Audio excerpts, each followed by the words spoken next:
hoje gostaria de vos falar do marxismo cultural. E o que é o marxismo cultural? Como já devem ter reparado, normalmente eu costumo ler aquilo que passei algumas horas a escrever. Eu sou escritora, não é? Não sou bem alguém que fala assim tudo aquilo que lhe vem à cabeça, até porque se eu fizer isso, depois não consigo parar. Então, eu costumo passar tempo a escrever, a alinhar as ideias para depois falar convosco e vos acerca do assunto em pauta. Então, eu escolhi hoje falar sobre o marxismo cultural. As deputadas e os deputados da esquerda, junto com o jornalismo esquerdopatizado, que infelizmente é o jornalismo que nós temos hoje, enchem a boca e gritam que o marxismo cultural não existe, que é uma invenção da extrema-direita, seja lá isso o que for, porque sinceramente eu não sei o que é a extrema-direita na cabeça desta gente. Aquilo que eles querem é que conotem as pessoas que eles rotulam de extrema-direita com o nazismo.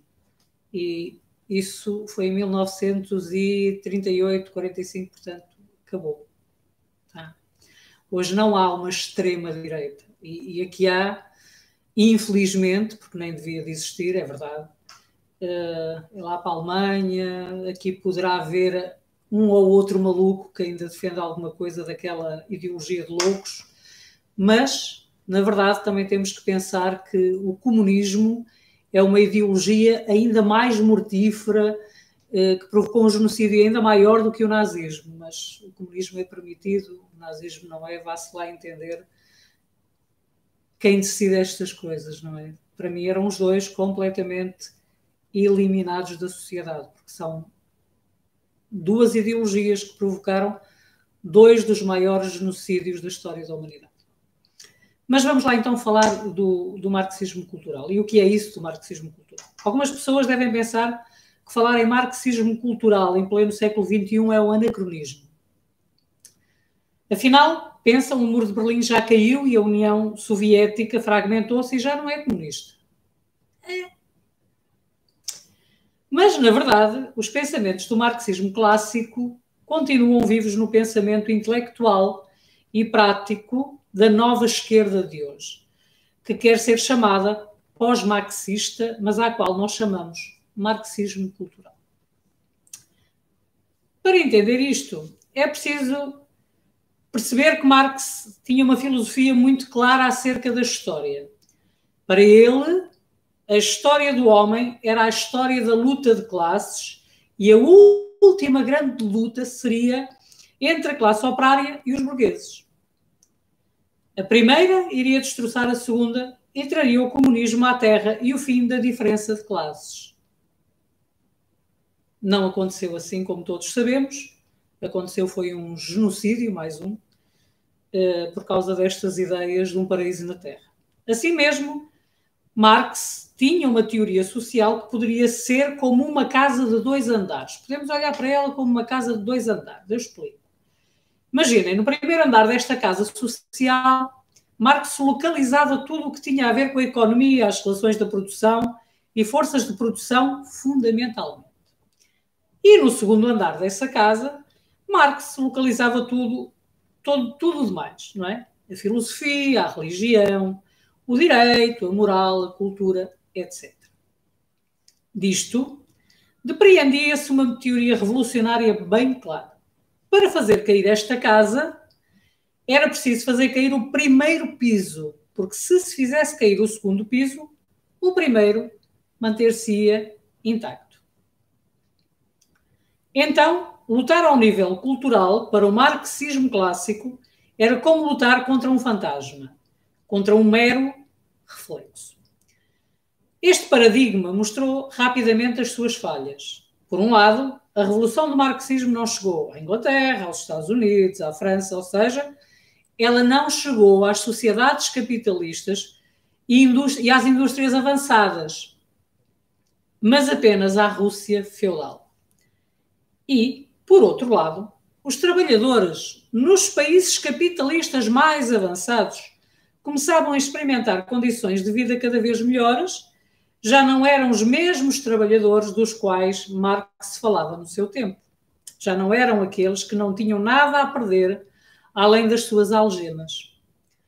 Os trabalhadores da primeira e da segunda metade do século XX tinham muito a perder.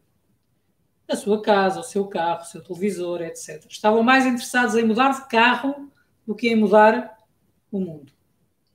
Ainda hoje é um bocado assim. Então, isto levou muitos teóricos do marxismo clássico a repensar os postulados básicos da teoria marxista. Posso citar, por exemplo, o caso de António Gramsci, que começou a dar maior importância à cultura e começou a falar do papel dos intelectuais na configuração da hegemonia. E posso falar também, claro, da Escola de Frankfurt, que incorporou a teoria psicoanalítica de Freud para explicar não a exploração capitalista, mas sim a opressão cultural. Hoje, podemos falar de Ernest Laclau, que deixou de lado, inclusive, a classe trabalhadora como sujeito revolucionário, o que era típico do marxismo clássico, para falar sobre a necessidade de construir novos sujeitos da revolução. As feministas, os SOS racismos, os ecologistas, o movimento LGBTI e outros.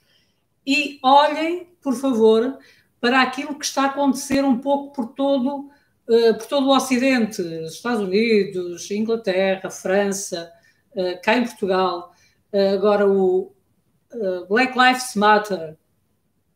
Não, Whole Lives Matter. Todas as vidas são importantes. Todas as vidas contam. Dizer que Black Lives Matter, dizer que vidas negras importam, é verdade. Mas é racismo. Porque todas as vidas importam, independentemente da cor da pele. Enquanto falarmos em cor da pele das pessoas e catalogarmos as coisas por cor de pele, é uma forma de racismo. Estamos a perpetuar uma forma de racismo.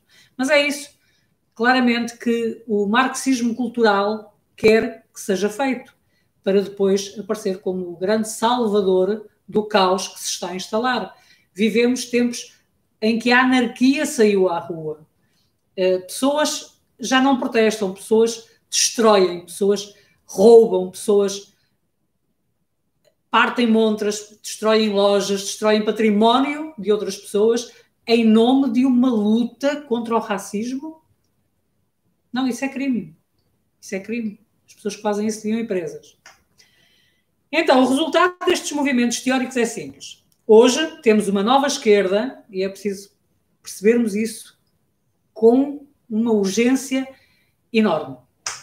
O marxismo cultural já não fala mais da revolução armada, mas sim de revoluções graduais e passivas, que já não fala mais da luta de classes, mas sim das lutas culturais, que já não tenta expropriar os meios de produção, mas busca expropriar a cosmovisão do homem.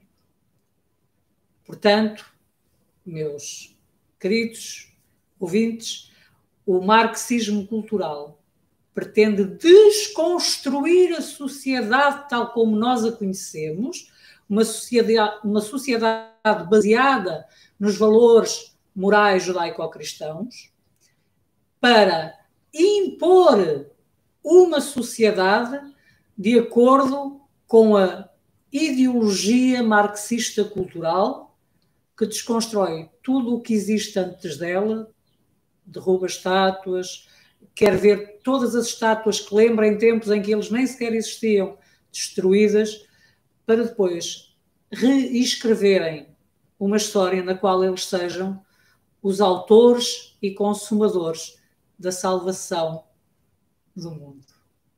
Isso é marxismo cultural. E é isso que estão a ensinar aos seus filhos na escola, às nossas crianças. É contra isto que nós precisamos de nos levantar, em defesa dos valores morais que nos trouxeram até aos nossos dias e que nos fizeram crescer. Não ao racismo, não à xenofobia, não à intolerância, não a tudo aquilo que os cristãos sempre disseram não. E não ao marxismo cultural, que quer usar pessoas, o sexo das pessoas e as condições sociais das pessoas para criar microconflitos e instalar o caos. Até ao próximo vídeo sobre a ideologia de género. Boa tarde.